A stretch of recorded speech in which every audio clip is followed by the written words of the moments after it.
13.763.336 personas. Esto es lo que a 22 de febrero de 2023 las personas que habían enfermas de coronavirus en España. 13.763.336. ¿Y quién lo diría? Parece mucho, Paco. Parece mucho para lo que aparentemente no hay en el ambiente. Pero estos son diagnósticos, esto es estadística, estos son los diagnósticos de los centros que han hecho esos diagnósticos, lo han enviado al Instituto Nacional de Estadística y a 22 de febrero esto era lo que había de COVID en España.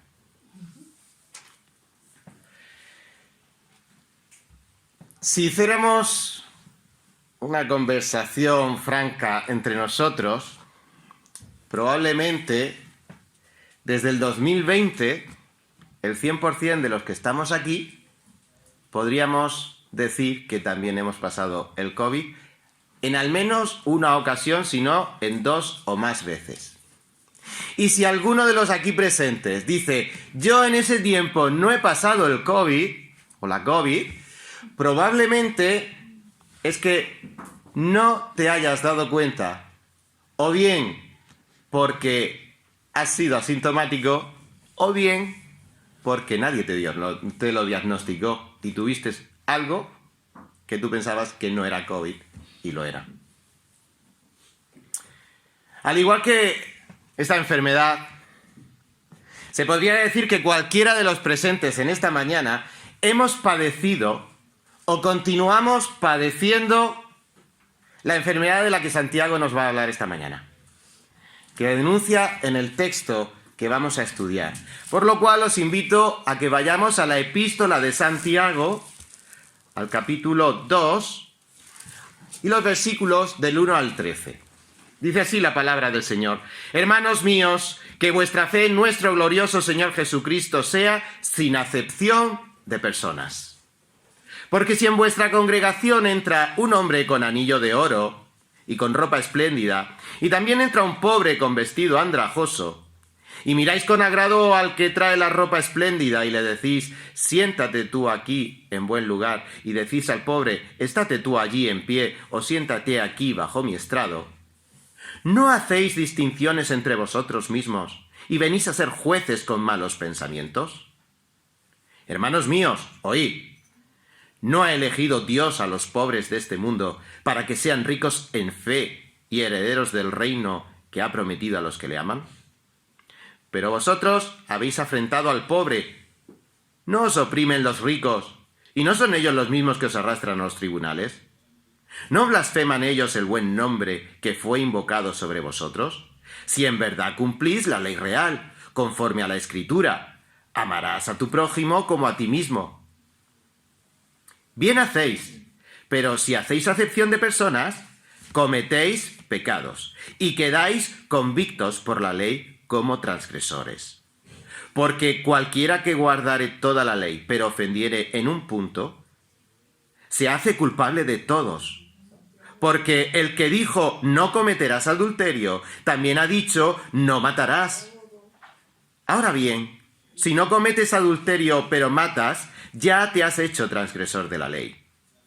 Así hablad y así haced, como los que habéis de ser juzgados por la ley de la libertad. Porque el juicio sin misericordia se hará con aquel que no hiciere misericordia. Y la misericordia triunfa sobre el juicio. Queridos hermanos, esta mañana vamos a ver cómo diagnosticar, cómo tratar y cómo curar el pecado de la parcialidad, que es el mismo que el pecado de la acepción de personas, que es el mismo que hacer favoritismo con unos en detrimento de otros en la iglesia local. Como os decía, es posible que lo hayamos padecido o que lo estemos padeciendo, hermanos. Pero para que nadie pueda decir yo no lo padezco, porque no se da cuenta que lo está padeciendo, como el COVID, fuiste asintomático. Vamos a ver esta mañana qué síntomas hay. Vamos a ver cómo diagnosticar esta enfermedad. cómo tratarla para curarla y cómo el pecado de la parcialidad tiene que desaparecer de nuestra iglesia. Y esto lo vamos a ver con el texto que acabamos de leer. En primer lugar, diagnosticando la parcialidad. ¿En qué consiste? ¿Qué es? ¿Cómo veo yo la parcialidad? Versículos del 1 al 4.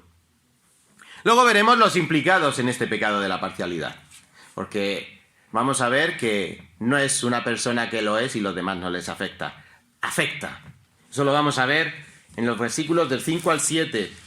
Y luego veremos cómo Santiago da también el tratamiento adecuado para erradicar este pecado de la parcialidad de la iglesia. Versículos del 8 al 11.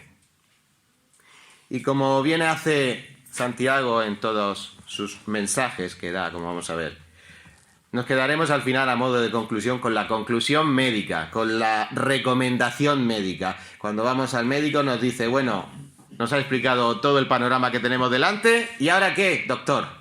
Pues vamos a ver qué hay que hacer. ¿Ahora qué? En estas últimas semanas hemos visto ya algunos textos de esta epístola, todo el capítulo 1. Y aparentemente la epístola de Santiago no le identificamos una estructura específica, una estructura que nos diga, bueno, este es el argumento y va. Pero es que realmente lo que Santiago quiso escribir fue una serie de pequeños mensajes, pequeños sermones sobre asuntos muy prácticos y útiles para que pudieran ayudar a los hermanos que se reunían en las primeras iglesias a resolver esos problemas que se dan en las iglesias. Así que, básicamente, esa sería la estructura. Pequeños sermones de temas variados y muy útiles para que los pongamos en práctica en nuestra iglesia o para corregir cosas que estén defectuosas en la iglesia. Por eso, después de lo que fue la introducción de la epístola que hizo nuestro hermano Freddy, luego hablamos en el primer sermón sobre la sabiduría que hay que tener en las pruebas y también en las tentaciones. Capítulo 1, versículos del 2 al 18. La semana pasada, José María nos decía, ¿cómo poder ser hacedores de la palabra? Hermanos, los creyentes en las iglesias no podemos ser esos creyentes que no hacen, no cumplen la palabra de Dios. Porque entonces no nos diferenciamos del resto, porque seguramente entonces es que no eres creyente.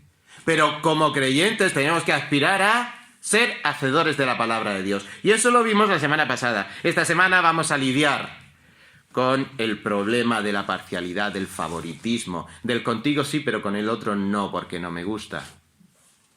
Y la semana que viene, en un par de semanas, Dios mediante, abordaremos un asunto que es controversial, que es importantísimo, y es cómo conciliar para la Iglesia Universal. Es un concepto muy importante en la Iglesia Universal, y es cómo conciliar la fe que salva con las obras que no salvan, pero demuestran que eres creyente.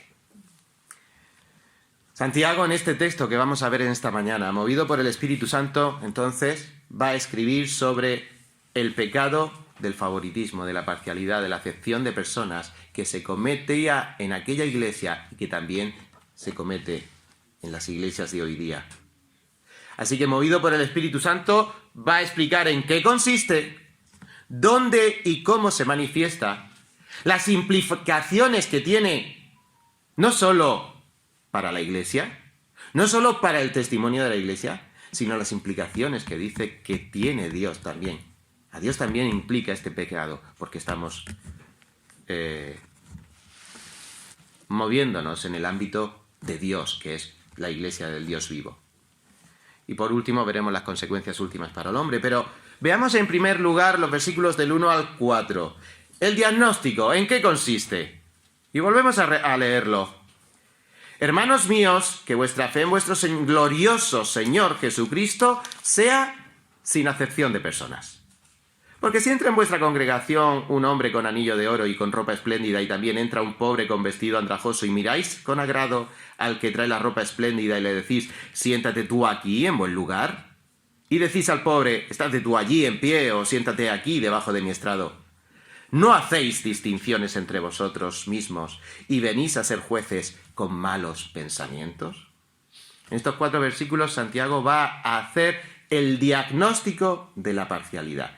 Y un diagnóstico, en primer lugar, en el que va a señalar de dónde sale la parcialidad, de dónde surge la parcialidad. Y aquí está diciendo que vuestra fe, está hablando, si lo traducimos, si leemos la traducción de la Biblia de las Américas, nos dice, no tengáis vuestra fe con una actitud de favoritismo.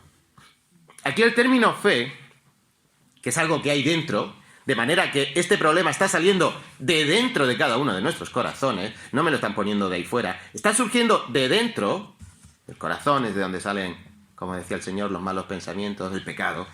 Pues la fe aquí no se refiere al acto de creer, sino, y que es un regalo de Dios, como nos dice Efesios 2:8. Aquí el concepto de fe está refiriéndose al conjunto de creencias, que tenemos la Iglesia, de la fe que es común a todos los santos. Y que debemos cuidar, como habla la epístola de Judas, es una fe que hay que cuidar, un concepto de creencias en Cristo que es común a todos y que tiene que cuidarse adecuadamente, que además se tienen que poner por obra. Efesios 2, 14 y 17, las buenas obras que Dios preparó de antemano para que anduviésemos en ellas. No son nuestras buenas obras, son obras que Dios ha preparado para que nosotros en fe podamos desarrollarlas. ¿Para qué? Pues como veremos la siguiente semana, para evidenciar que nuestra fe es auténtica. Eso lo podemos leer aquí mismo en el versículo 14 y 17. Hermanos míos, ¿de qué aprovechará si alguno dice que tiene fe y no tiene obras? ¿Podrá la fe salvarle? Y dice el 17, así también la fe, si no tiene obras, es muerta en sí misma. De manera que, ¿de dónde sale? Pues la fe sale de un corazón que dice la fe en el glorioso Señor Jesucristo. Y esto tiene una implicación muy grande, hermanos. Si estamos hablando que la fe es en el glorioso Señor Jesucristo, tiene una implicación muy grande. Porque mi corazón está permanentemente expuesto ante el Dios Trino. Salmo 139. ¿A dónde huiré de tu espíritu? Hermanos, nuestro corazón está completamente expuesto a Cristo, a Dios, que es glorioso. Y es glorioso, como veíamos, porque Cristo es glorioso, bajo de la gloria. Cristo es glorioso porque en la cruz ganó el derecho de ser glorificado. Porque es glorioso, porque está en la gloria. Y es glorioso porque ha de gloriar, reinar sobre todo el universo por toda la eternidad. Ante ese Jesucristo glorioso que dice Santiago, es que tu corazón y el mío están expuestos. ¿Y qué sale entonces de nuestro corazón? Pues Santiago tiene que denunciar que lo que sale es, de aquellos hermanos, acepción de personas. Cuando tendría que salir una fe auténtica en el Señor Jesucristo, lo que está brotando de ese corazón es acepción de personas. El término acepción en un primer momento tenía un sentido loable, tenía un sentido bueno, porque quería decir levantar el rostro, poner en alto a alguien que realmente lo merecía. Pero con el tiempo fue cambiando y hoy ya tiene ese sentido que le da Santiago, que no es otra cosa que hacer acepción de personas, es aquella actitud interior que sale de nuestro corazón que nos lleva a exaltar a unas personas por motivos superficiales, por las apariencias, por cosas que no son importantes, como son la raza, como es la riqueza o la posición social, como puedan ser todos esos motivos que nos pueden hacer despreciar al hermano.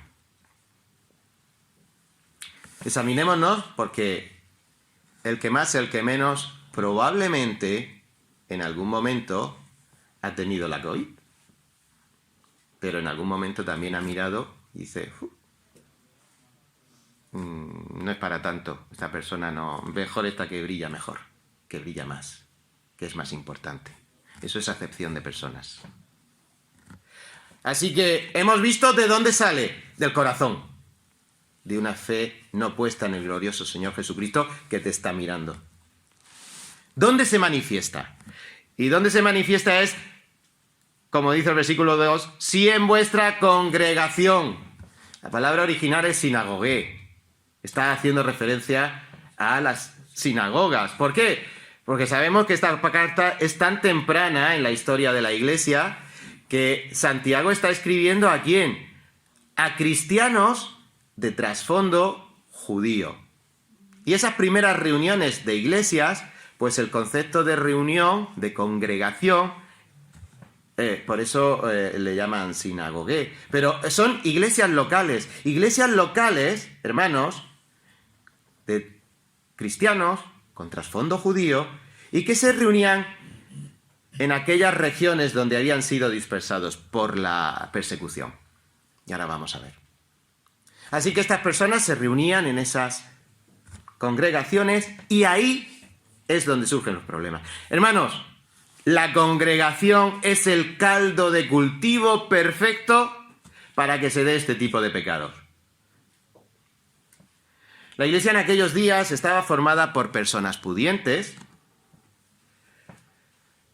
pero también, y de forma mayoritaria, estaba formada por hermanos pobres. Como leemos en Hechos 6:1, hablando de la distribución a las viudas, que la iglesia en Jerusalén empezó a fallar porque hacían precisamente eso, acepción de personas a favor de las hermanas viudas de trasfondo judío con respecto a las hermanas viudas cristianas con trasfondo griego.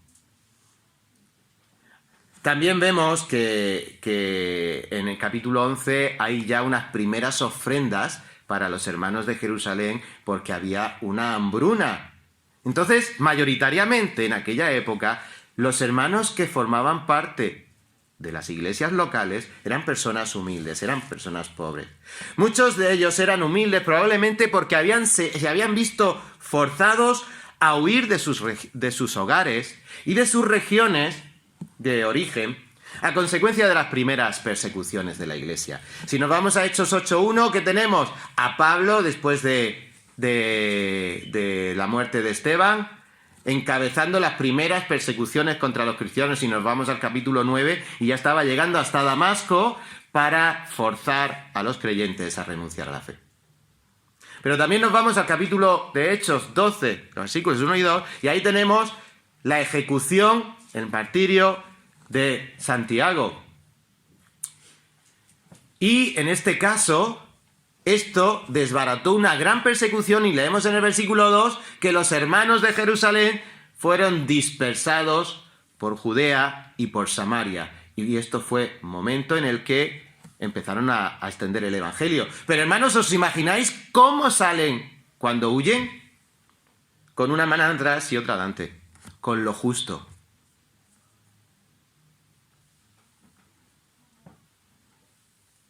Cuando llegáis a España, ¿con cuántas maletas venís? 23 kilos o 2 maletas. 46 kilos es vuestra vida. Una maleta ahora. Es que el combustible está caro. Entonces, vuestra vida está en una maleta. O en un macuto. Depende de la línea aérea. Hermanos, y hemos visto estas noticias de los no solo de Ucrania, sino de los miles y miles de refugiados que salen de unos países con lo puesto, con lo que como mucho les quepa en una carreta. Hermanos, eso era lo que había en la Iglesia en aquellos tiempos, pero también es fácil de entender que también entre nosotros pues ocurran estas cosas. ¿Y esto qué implica? Que esos hermanos no solo había pobres, sino que luego cuando iban a otras iglesias, a otros lugares, allí también había hermanos que estaban establecidos en su país, en su ciudad, tenían unas vidas bien establecidas y unas economías o unos estatus prósperos. Y en la iglesia, en la congregación, se juntan unos y otros. ¿Os suena a historia antigua o también ahora? ¿Verdad que sí? Por eso estoy diciendo que esto es la descripción del caldo de cultivo perfecto para que se dé en la congregación este tipo de pecados. Y esto implica que nada ha cambiado hoy en la iglesia, que está formada la Iglesia Universal por congregaciones, y aquí en España lo estamos viendo, congregaciones multinacionales, con situaciones laborales, sociales diferentes. Es el caldo de cultivo perfecto. Y ningún creyente, por poco implicado que esté en la iglesia, dice, no, yo no tengo problemas porque como me implico poco, a veces los que se implican poco son los que dan más problemas. Pero también lo contrario, ningún creyente, si está muy implicado en la iglesia, va a estar exento del peligro de este tipo de pecado. Por eso, Santiago tiene que decir, ahora os voy a dar un ejemplo práctico de cómo se puede dar este pecado y cómo se da este pecado en la iglesia. Y el pecado se da en la iglesia, como leemos aquí, si un hombre entra con anillo de oro, bien vestido. Hermanos, las apariencias engañan. Las apariencias engañan. Un hombre con anillo de oro y bien vestido y otro con ropa raída. ¿Con cuál prefieres sentarte? ¿O a cuál prefieres tener cerca? No contestes. Pero somos humanos y automáticamente parece que... En aquella época se llevaban los anillos. Pero los anillos, la mayoría no eran de oro. Los había incluso de cerámica.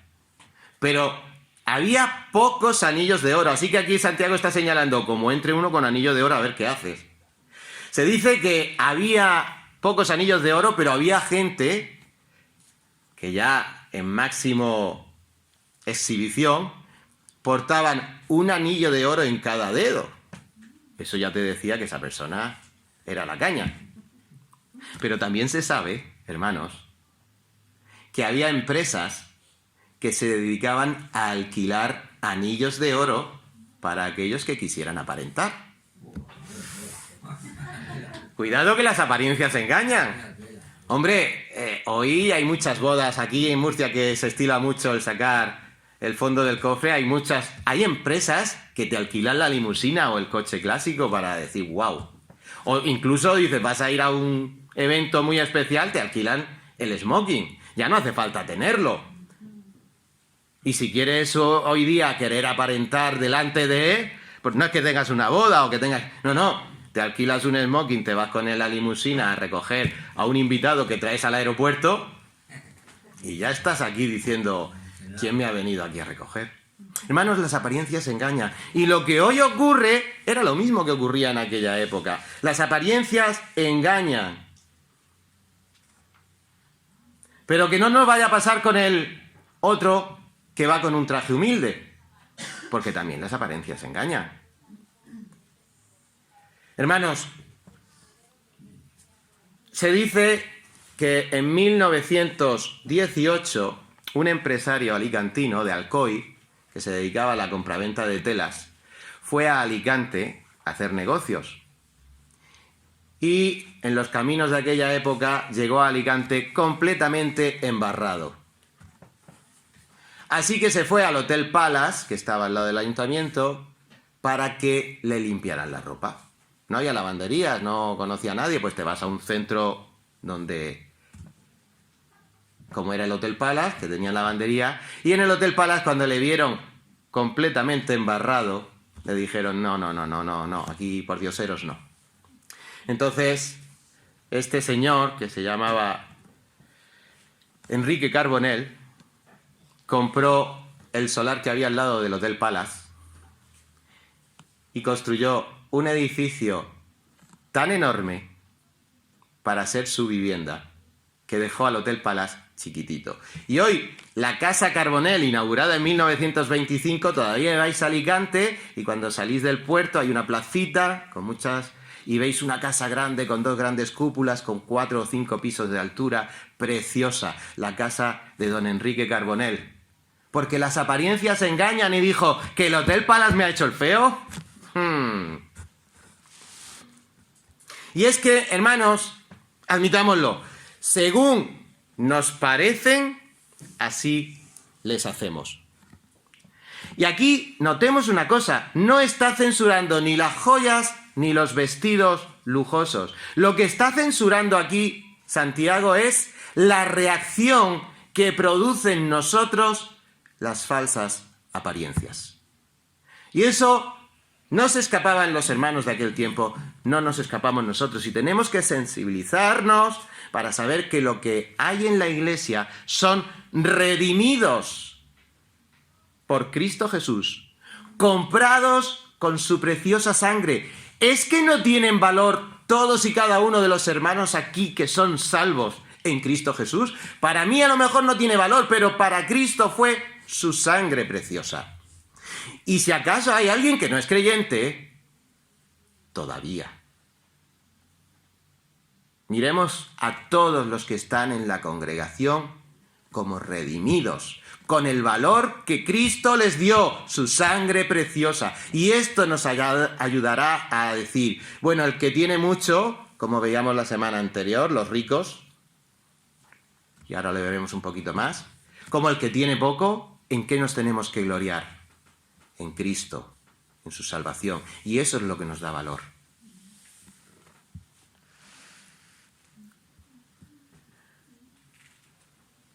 ¿Y cómo trataban a aquellos pobres? Pues les dice, al rico siéntate en buen lugar, cómodamente, literalmente, y al otro o de pie o sentado a mis pies. Y es que en aquella época, imaginaos, esto podría ser la estructura de una sinagoga, pero en aquella época no había demasiados asientos. De hecho, no había asientos. Lo que había era un rebanco en los laterales y otro en la parte de atrás.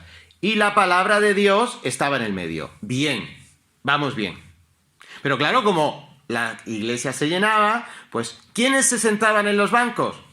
Pues aquellos a los que estaban reservados. La gente de mayor élite. Eso ya venía de la sinagoga judía. Si leemos en Marcos 12:39, pues está ahí el Señor acusando ¿a quiénes? Pues a aquellos fariseos que buscaban los primeros asientos, ¿dónde? En las sinagogas o en los banquetes.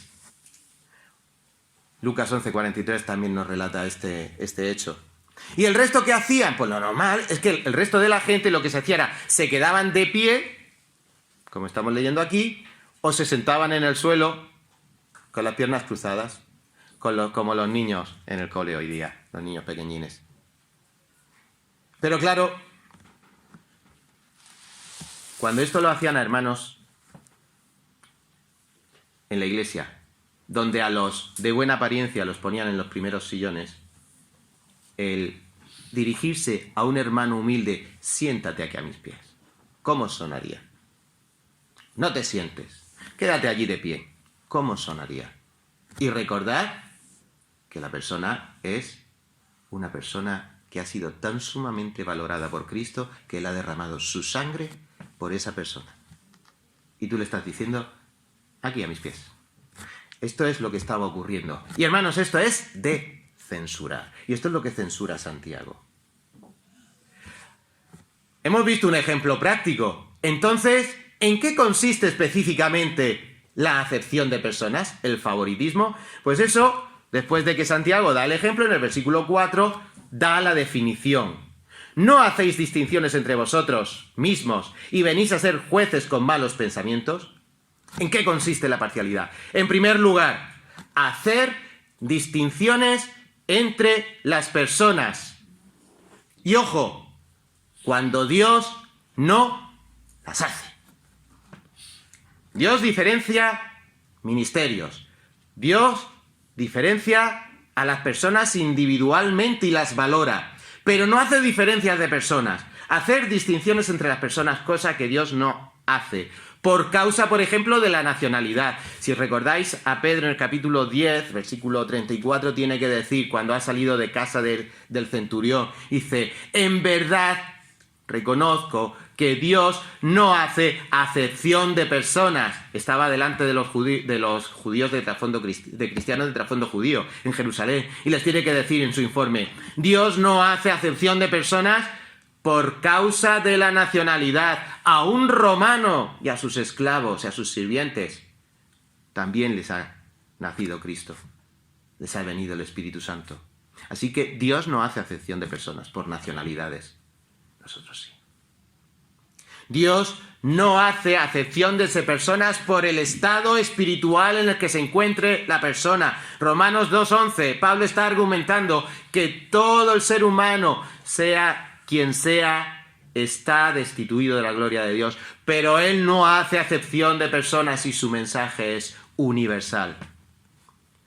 También, y cómo no, primeramente, es un mensaje para las almas caídas, para las almas perdidas, para los más malos que nos podamos imaginar y para los malos malísimos que pensamos que somos tan buenos. Tampoco hace Dios acepción de personas por la reputación que uno tenga en la sociedad. Eso Pablo lo tiene que recordar en Gálatas, en el capítulo 2. Los que eran de reputación, los que estaban bien considerados, no lo sé. Los que le venían contando historias sobre los judaizantes. Tienen mucha reputación, pero Dios no hace acepción de personas. Tampoco hace acepción de personas por tu condición social o por tu condición laboral. Pablo en Efesios está hablando en el capítulo 6 de los jefes, de los amos y el comportamiento con los esclavos. Y dice, y no hay acepción de personas, y eso llevándolo a nuestra actualidad sería, mi jefe y yo como trabajador, no hay acepción de personas. Espiritualmente el uno y el otro delante de Dios. Dios no hace acepción de personas. Hermanos, ¿hay argumentos bíblicos suficientes para demostraros que Dios no hace acepción de personas? ¿Os parece poco? Pues entonces, ¿qué hacemos nosotros? No hagamos acepción de personas. Hacéis distinciones. Esta es la primera parte de esta definición. ¿Cuál es la segunda?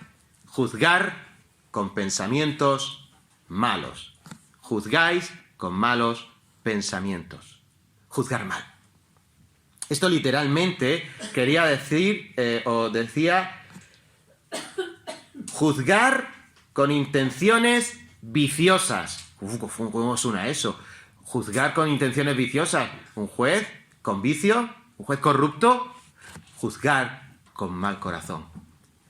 Hay un dicho en español que dice, piensa mal y acertarás. Y decimos, qué verdad que tiene. ¿No? No. Si nos acostumbramos a pensar mal, vas a creer que el hermano te ha visto mal y te ha mirado mal, cuando tú realmente lo que no sabes es que tu hermano es bizco. Y hay una razón por la que a ti te parece, pero como piensas mal, es que me ha mirado mal, no, es que es bizco. Entonces nos tiene que recordar Mateo 7:5, que muchas veces juzgamos mal porque somos nosotros los que tenemos los ojos espirituales torcidos. Y Mateo, capítulo 7, versículo 5, estamos en el Sermón del Monte, tiene que decir Señor Jesús, hipócrita, saca primero de tu ojo la viga, y entonces verás bien para sacar la paja del ojo de tu hermano.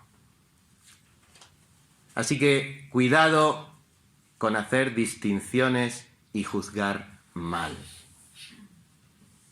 Diagnóstico. Cuando hago distinciones y juzgo mal en la iglesia, estoy haciendo acepción de personas. No me han metido el palito, no ha dado positivo. Bueno, ya sabes que el síntoma es evidente. ¿Quiénes son los implicados, en segundo lugar, en la enfermedad de la parcialidad? Versículos del 5 al 7. Hermanos míos amados, oíd, ¿no ha elegido Dios a los pobres de este mundo para que sean ricos en fe? Y no son ellos y herederos del reino que ha prometido a los que le aman, pero vosotros habéis afrentado al pobre.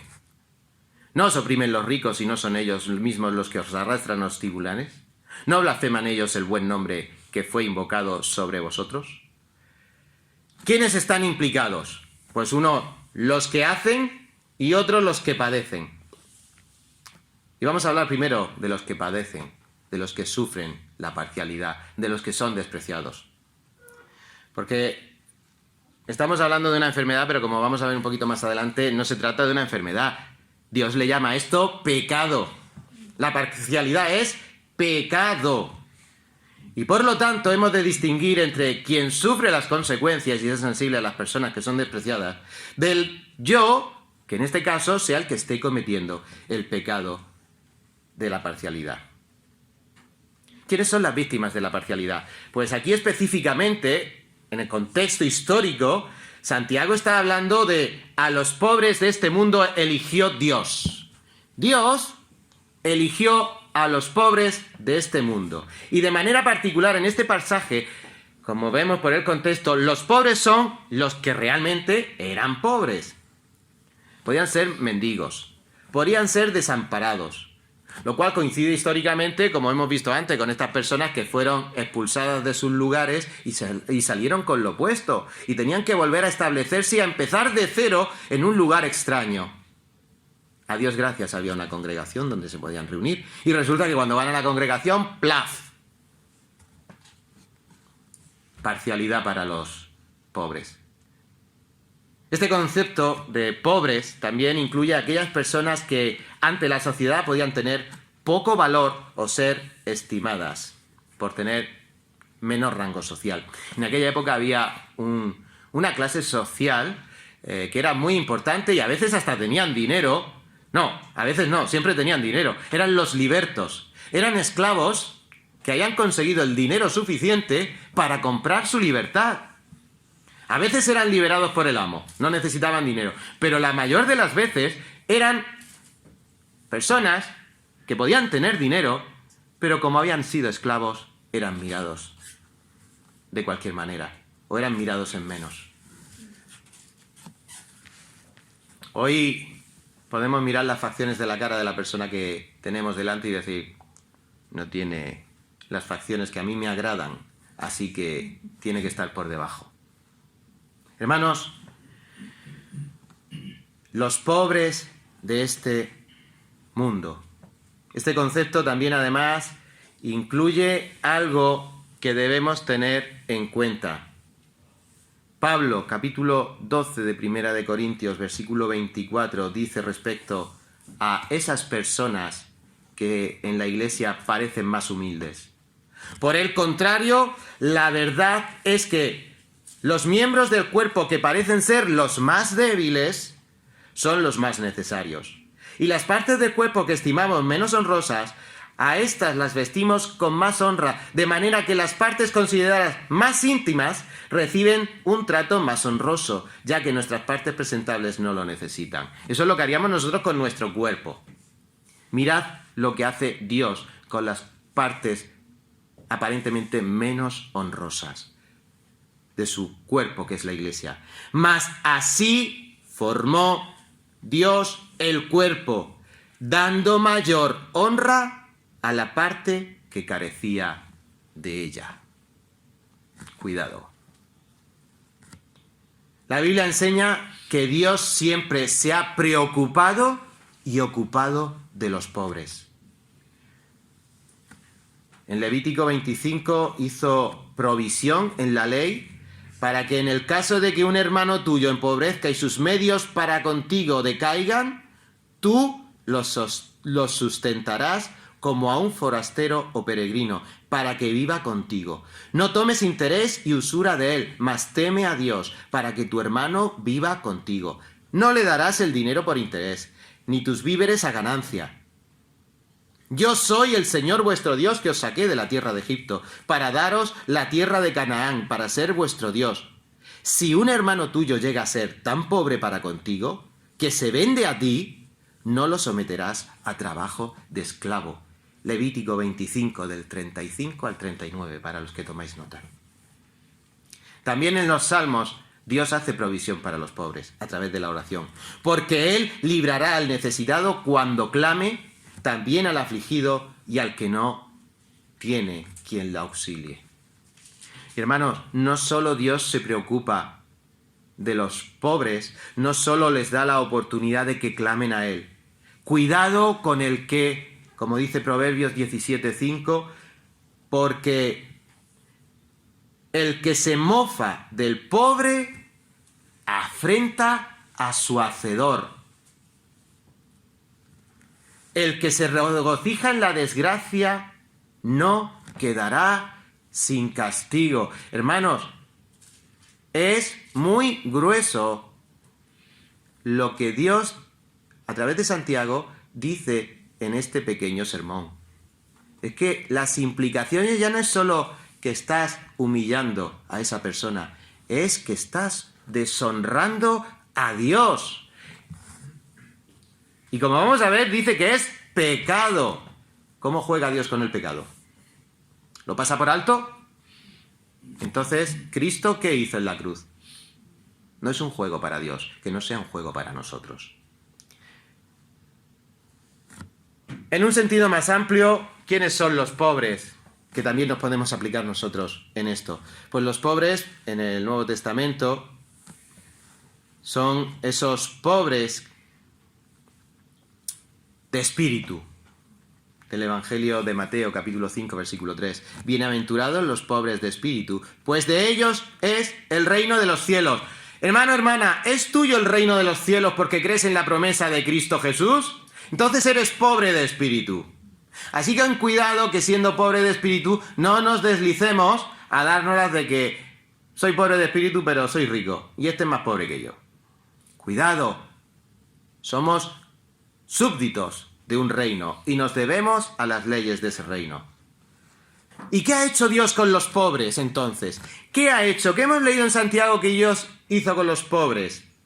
Para que sean ricos en fe y herederos del reino que ha prometido a los que le aman. A lo que Dios ha hecho con los pobres es hacerlos ricos en fe y herederos. Por eso es que la otra semana leíamos en Santiago 2:5, el hermano que es humilde, gloríese en su exaltación, en esto. Y el que es pobre, en su humillación.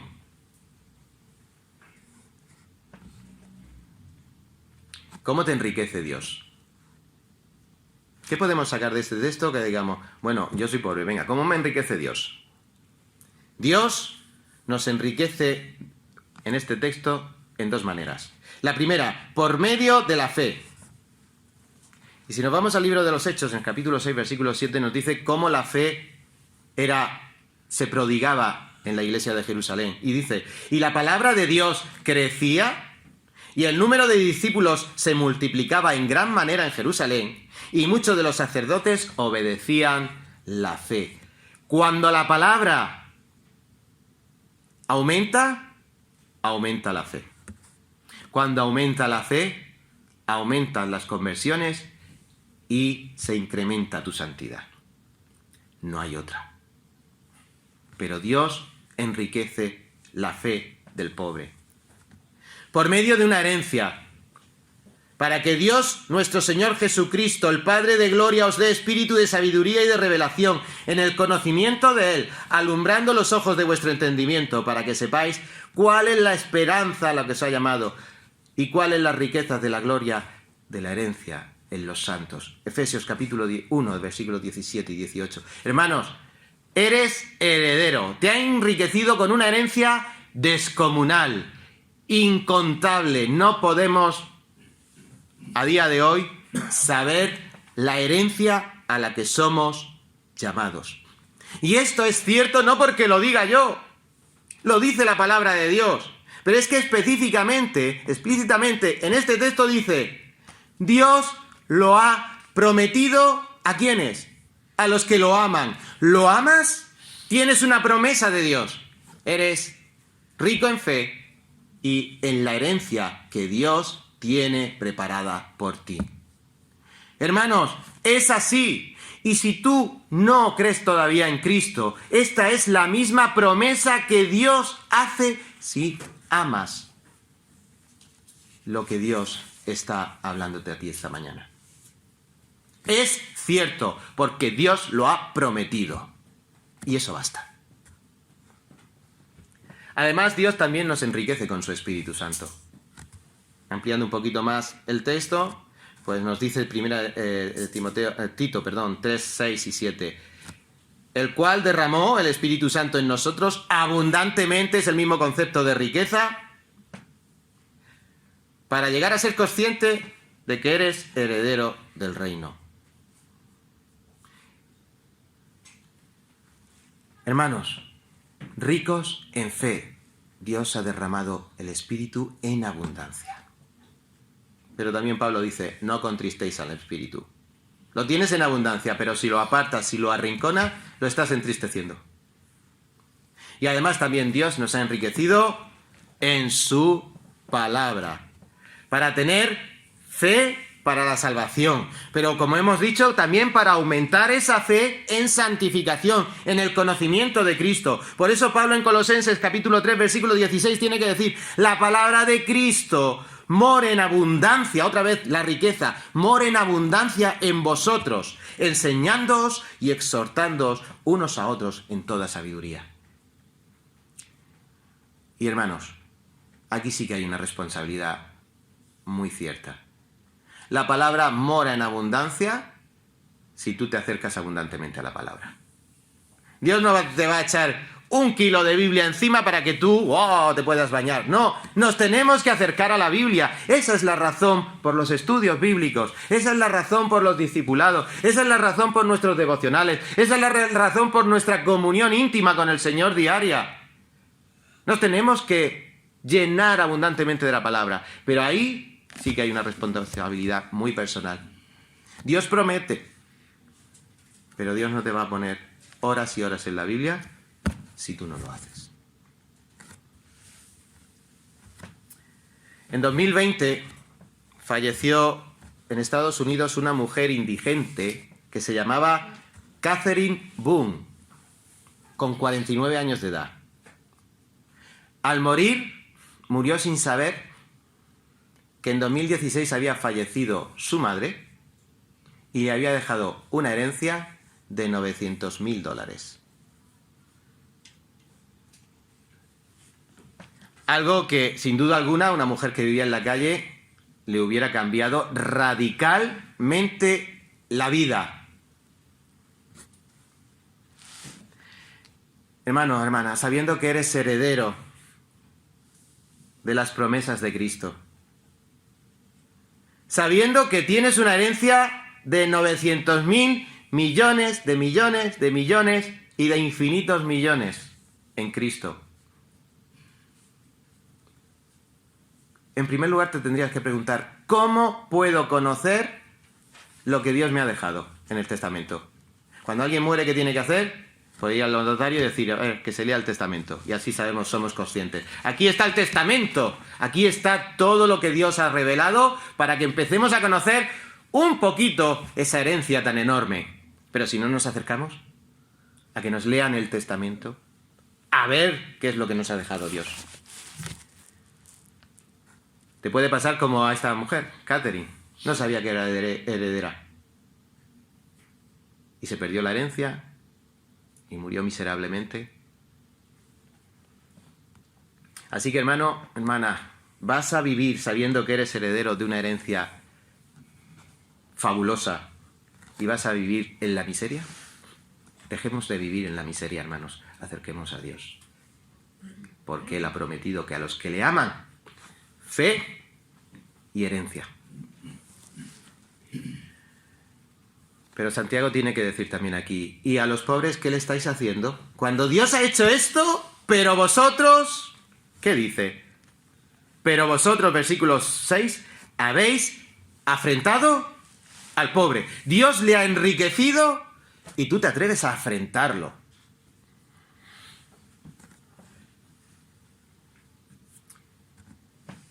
Afrentar. ¿Qué quiere decir Santiago aquí? Pues afrentar incluye el concepto de tratar sin respeto, deshonrar, avergonzarlo, degradarlo. Todo eso incluye lo que estas personas habían hecho con los pobres a los que Dios había enriquecido. Hermanos, recordemos, Proverbios 17:5, el que se mofa del pobre afrenta a Dios. ¿Cómo podemos deshonrar?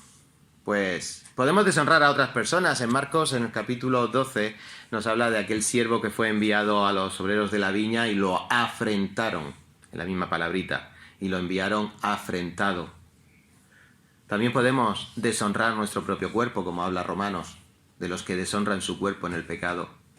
Pero sobre todo, hermanos, cuando pensemos en deshonrar, cada vez que deshonramos a alguien, estamos deshonrando a Dios. Los ricos en esta epístola van a ser nombrados varias veces, como veremos. Es un término que designa a personas acaudaladas. Si el de pobre directamente o primariamente definía a los pobres, que no tenían condiciones materiales, aquí está definiendo a los ricos, como podía ser José de Arimatea, que nos habla que era rico, o el joven rico que salió triste de la presencia de Jesús cuando le dijo, ¿qué puedo hacer? Quítate todas las riquezas, y salió llorando, repártela a los pobres, y salió triste porque tenía muchas riquezas. Así que en esta carta, y luego en el capítulo 5, versículo 1, Santiago les va a dar caña a los ricos. Vamos ahora, ricos, llorad y aullad por las miserias que os vendrán. Vuestras riquezas están podridas, etc. No voy a adelantar al hermano que tenga que hablar de ello, pero ya veis que es un tema que está aquí presente en toda la epístola. Y otra vez, hermanos, aquí no se trata de censurar la riqueza, sino de advertirnos contra ella. Con lo que puede hacernos a nosotros la riqueza de otros, de hacerlos juzgar mal, o con lo que nos puede hacer a nosotros. Por eso, en 1 Timoteo 6:7, Pablo a su joven discípulo y pastor Timoteo le tiene que decir: a los ricos de este siglo mandan que no sean altivos, ni pongan la esperanza en las riquezas, las cuales son inciertas, sino en el Dios vivo, que nos da todas las cosas en abundancia para que las disfrutemos. Las da en abundancia para que las disfrutemos. Que hagan bien, que sean ricos en buenas obras, para lo porvenir. Dadivosos, generosos, atesorando para sí buen fundamento para lo porvenir, que echen mano de la vida eterna. En resumen, hermanos, puedes ser pobre y no ser pobre en espíritu. Y puedes ser rico y ser pobre en espíritu. Pobre en espíritu, mirando al Señor, de no afrentarlo en mis relaciones personales, y en este caso específico de la parcialidad entre los hermanos. Porque ¿qué hacían los pobres, los ricos con estos? Pues en aquella época estos ricos eran como los de hoy al día. Os arrastran, literalmente os empujan os llevan a la fuerza a los tribunales. El uso y el abuso de tribunales corruptos para abusar del pobre. Eso es igual hoy también. ¿En qué lugar, si no tienes un buen abogado, estás fregado? Y viene un abogado que tuerce la verdad y te lleva a ti a la miseria, y al rico que ha podido pagar a ese buen abogado, sacarlo de sus faltas. Pues eso es lo que hacían los ricos. De una manera física, a los pobres los arrastraban. Y además, ¿qué más hacían? Con los mismos hermanos que los estaban favoreciendo.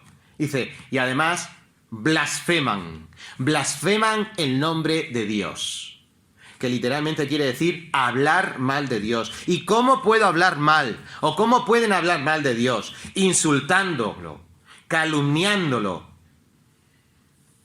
Y era el nombre por el cual, dice la Biblia de las Américas, habéis sido llamados. Estos que estáis favoreciendo están insultando el nombre del Dios por el cual habéis sido llamados, a Cristo Jesús. Hermanos, que el Señor nos libre de tener que ser acusados como fue acusado el pueblo de Israel en Romanos 2:24. Porque como está escrito, el nombre de Dios es blasfemado entre vosotros, entre los gentiles, por causa de vosotros. Hermanos, que nos dé un temor reverente. Imaginemos, no, aunque no ocurra o sí pueda ocurrir, que nos parta un rayo cada vez que nuestro comportamiento en la iglesia pueda provocar la blasfemia de otros fuera de la iglesia.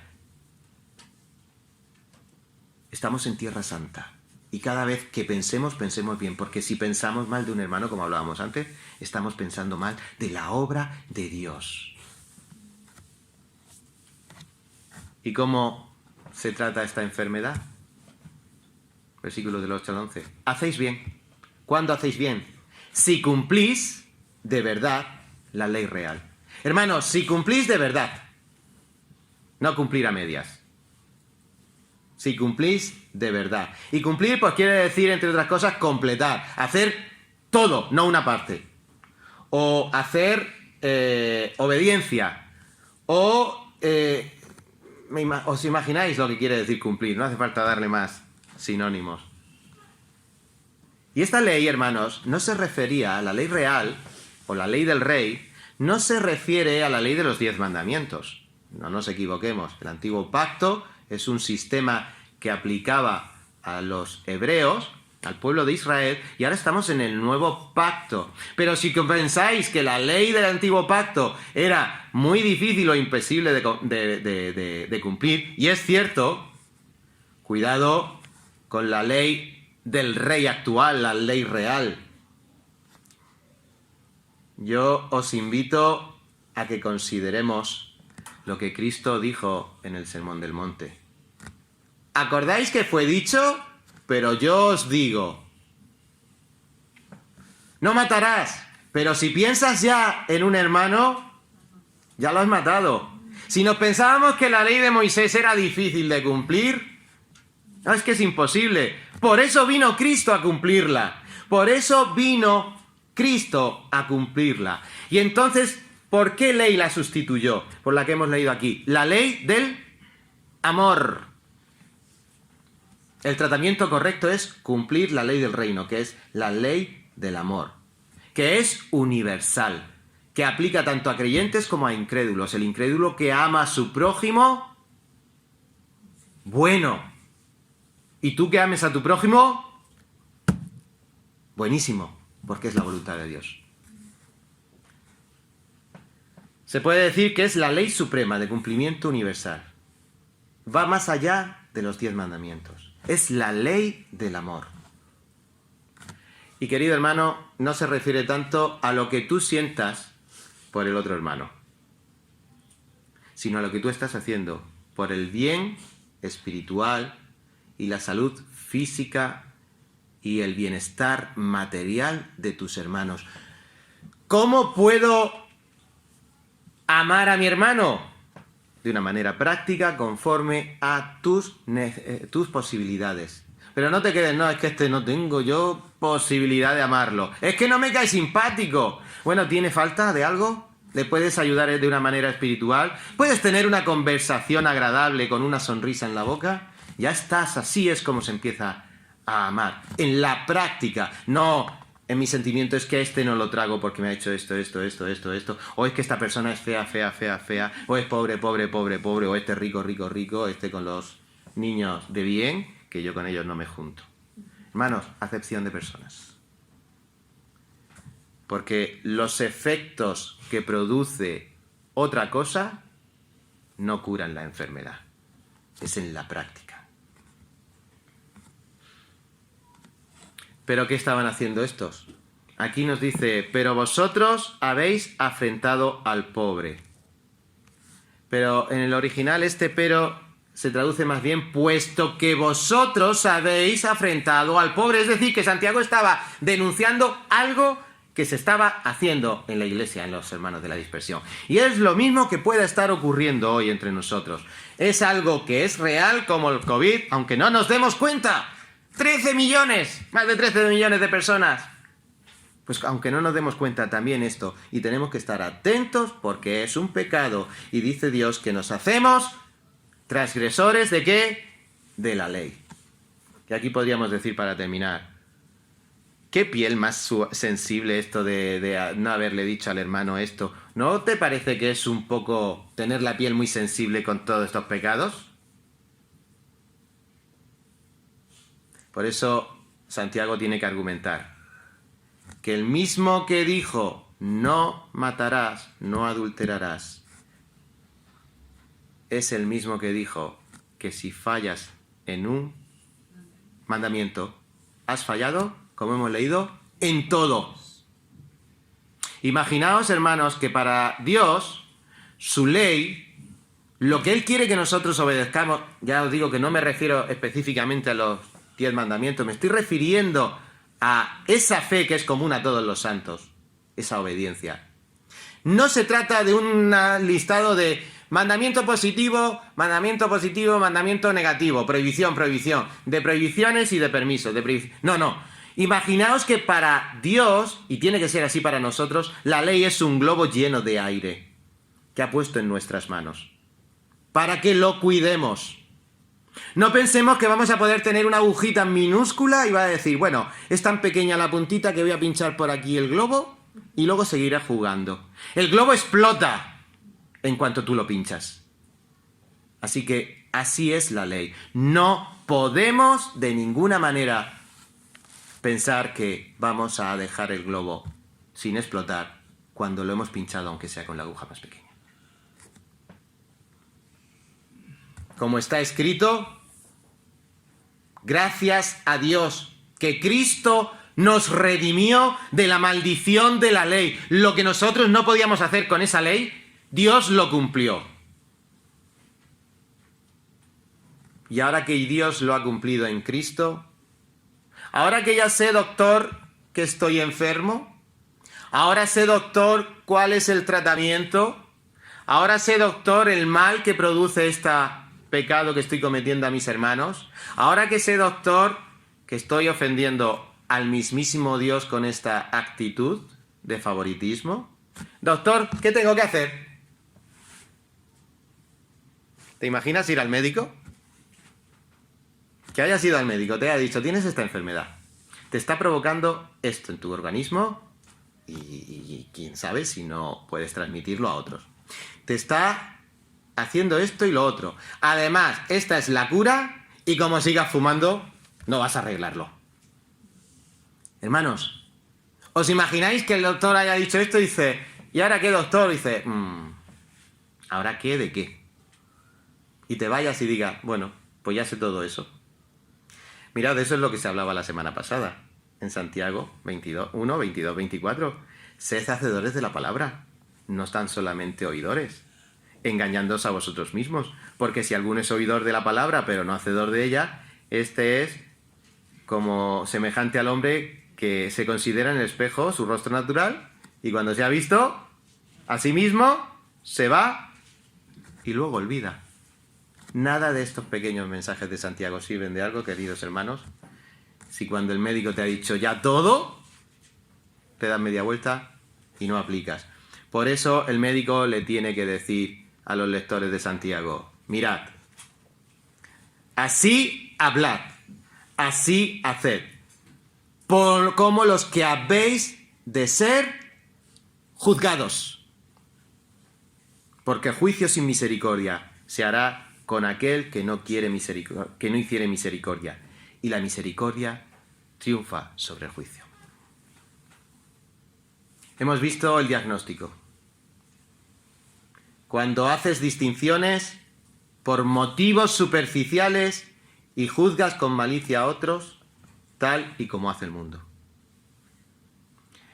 Hemos visto a los perjudicados por el pecado, que son los pobres que Dios ha elegido, a los que ama y se preocupa por ellos. Hemos visto que mientras Dios hace esto, nosotros podemos estar ignorando a estos pobres con una actitud de favoritismo hacia otros que no lo merecen. Y estamos sobre todo deshonrando a Dios. Pero también hemos visto la enfermedad, cómo se puede tratar para curar, y es con el tratamiento de la ley del amor, que se manifiesta de una manera práctica, atendiendo las necesidades de salud, las necesidades de bienestar físico de tus hermanos. Y por último hemos visto lo que recomienda el médico. Va a haber un juicio. Todos nosotros. Y en ese juicio, Dios les tiene que decir, en primer lugar, puesto que habrá un juicio de acuerdo a la ley de la libertad. ¿Y cuál es la ley de la libertad? Lo veíamos también la semana pasada. La libertad del pecado. Ya no sois esclavos del pecado. La libertad del pecado. 1.25. Tienes que conocer que debes ser librado. En primer lugar, tienes que reconocer que tienes que ser librado de la esclavitud del pecado. Porque la libertad genuina del pecado, de la parcialidad y de todos los demás, es la que da Cristo. Si el Hijo os libertare, seréis verdaderamente libres. ¿Te ha librado Cristo Jesús de tus pecados? Hay juicio. Y hay juicio. Y hermanos, también para nosotros se nos va a examinar con esas,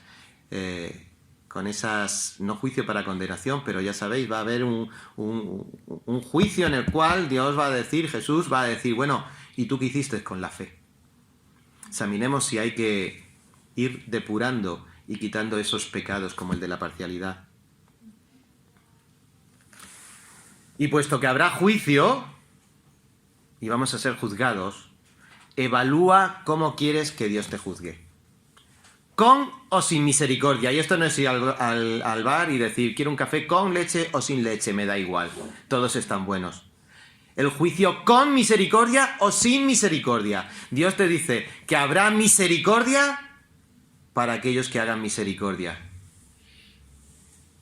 Y quien no hace misericordia en la iglesia con sus hermanos, con su prójimo, es que nunca recibió la misericordia de Dios. Así que lo primero es pedir la misericordia de Dios para que haya una transformación en tu corazón y puedas honrar a Dios y de esta manera honrar a los hermanos.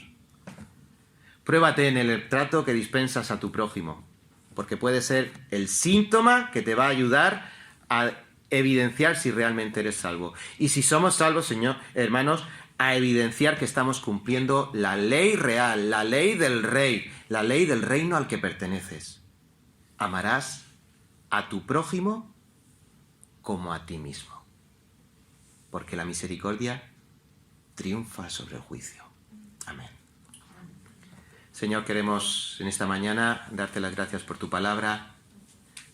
Edifica, Señor, con ella los corazones de los hermanos, para que el crecimiento de cada creyente en esta iglesia local sea notorio los unos a los otros para edificación de los unos a los otros y sea notorio también para el testimonio de esta congregación en el barrio de Vistalegre y hasta donde el último de la tierra que tú nos puedas llevar. Señor, cuida también de los corazones de aquellas personas que aún no te conocen, que piensan que son y están todavía alejados, que empiecen a saborear la misericordia de Cristo, a suplicarla, para que cuando llegue el juicio no sean desechados por esa ausencia de misericordia. Padre Santo, estamos en tus manos y te pedimos que en esta semana tú nos hagas pensar en tus caminos, en obedecer tu palabra y honrar al Rey. Esto te suplicamos en el nombre de Jesús. Amén.